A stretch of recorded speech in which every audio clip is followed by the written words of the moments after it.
Welcome back, America. If you're not listening to The Verdict with Ted Cruz and his co-host Ben Ferguson, you're missing probably the most popular podcast in the conservative world. Good morning, good afternoon, Senator Cruz. I've moved to the afternoons. It's different for me now. How are you?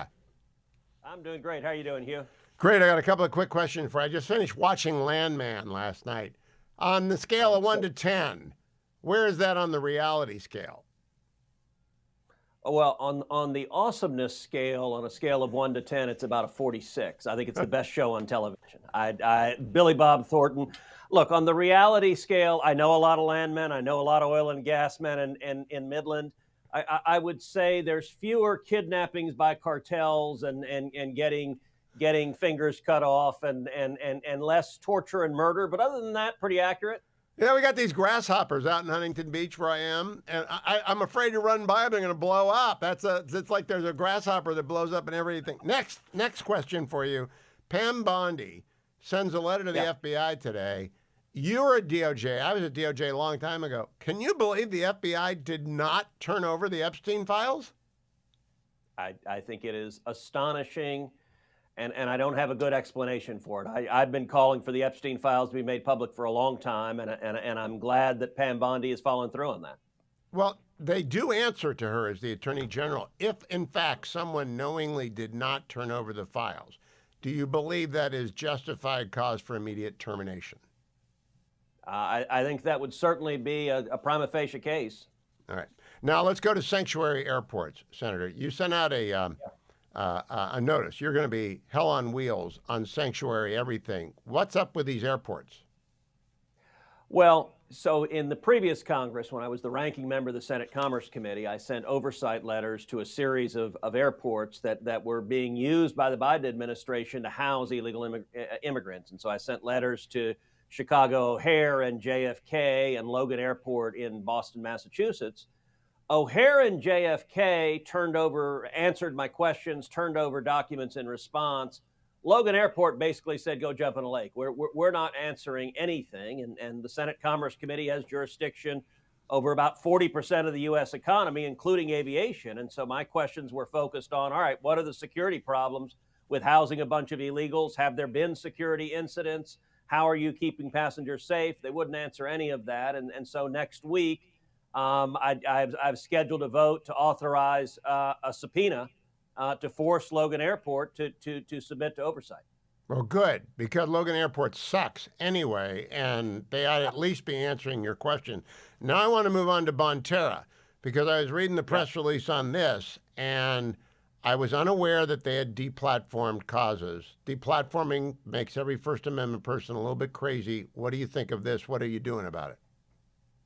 Well, so last year, also in my oversight capacity, I issued an entire report that went through a number of tech platforms that use their terms of service to deplatform conservatives, and it's another aspect of censorship that gets less focus. So Bonterra, for example, deplatformed the Independent Women's Forum, and so in that investigation, and so I'll send you the whole report because I detail a lot of instances, and they're following a playbook that the Southern Poverty Law Center sent out of denying which, as you know, is a left-wing radical group that hates conservatives, and they'd laid out a strategy of denying critical infrastructure and architecture needed for conservative groups to communicate with their supporters, to communicate with the world.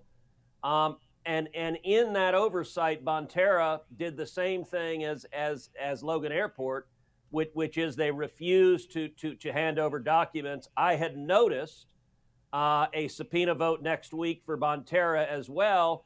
And then actually Bonterra very quickly hired lawyers and agreed to comply with what I'd asked for. So I'm not going to vote on the subpoena next week because they've agreed to comply. And if we don't get everything that they've said they're going to hand over, then we'll issue the subpoena. But if they're going to voluntarily comply, the subpoena won't be necessary.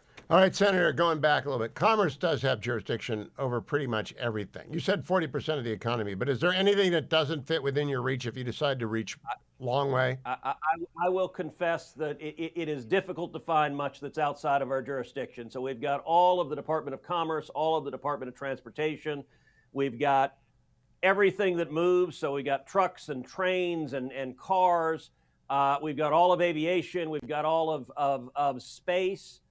We've got we got the FCC, the FTC. So we have all of big tech, artificial intelligence. We have every form of communication, whether it's television or radio or telephones. All of that is within it. We've also got science, the National Science Foundation. We've got NASA. We got jurisdiction over sports, both college athletics and the Olympics. Are you going to do NIL? Are you going to do a national? A real priority. NIL, we need to act on. And so you're going to see hearings, and I've got legislation to try to fix the chaos in college sports. We even have jurisdiction, Hugh, over the Panama Canal, explicitly written in our jurisdictional statement. All right, so now I want to close, because I rarely get a chance to talk to a constitutional expert like you. I am all in favor on the war on Humphrey's executor and the war on so-called independent agencies. I don't know what the Senate has to do with that, but you're on judiciary as well, commerce, but you're on judiciary. Do you think the president is going to succeed in the effort to corral the administrative state back into the executive branch? Look, I'm very optimistic about it. I got to say, in the history of the Republic, we have never seen a president hit the ground running the way Donald Trump has this second term. This first month has been incredible, and I got to say, bringing in Elon Musk, it's really kind of captured a Silicon Valley ethos of move fast and break things. I mean, there is an energy to it. Now, you mentioned Pam Bondi a minute ago, and you mentioned the podcast, Verdict with Ted Cruz. Last week, I had Pam Bondi as a guest on the Verdict podcast. And actually at CPAC, I interviewed her live on stage. And we talked about the fact that Pam Bondi, the Attorney General, is on the front lines every single day of this Trump administration. The president and Elon Musk and the administration are going to be sued. They're going to be sued by Democrat attorneys general. They're going to be sued by left-wing activist groups, and she is leading the fight. And I asked, what she said in response to that, and she said 2 words: "We're winning." We're winning. Okay, last question, Senator. I believe President Biden left behind 5 vacancies on the Appeals Court of the United States. There might be more coming up. Maybe 1 or 2 of those tried to cancel it. Will every vacancy be dealt with expeditiously at judiciary? Absolutely. And we saw President Trump's first term, the judicial nominations they may have been the single most consequential legacy he had from that first term, nominating principled constitutionalists, the Senate confirming them, and it is going to be a major priority this second term as well. I like to say he built the trampoline, now he's just jumping on it, and that's all I need to know about. I also want to thank you for your support of the AM Radio in Every Vehicle Act. And is that going to get a vote again?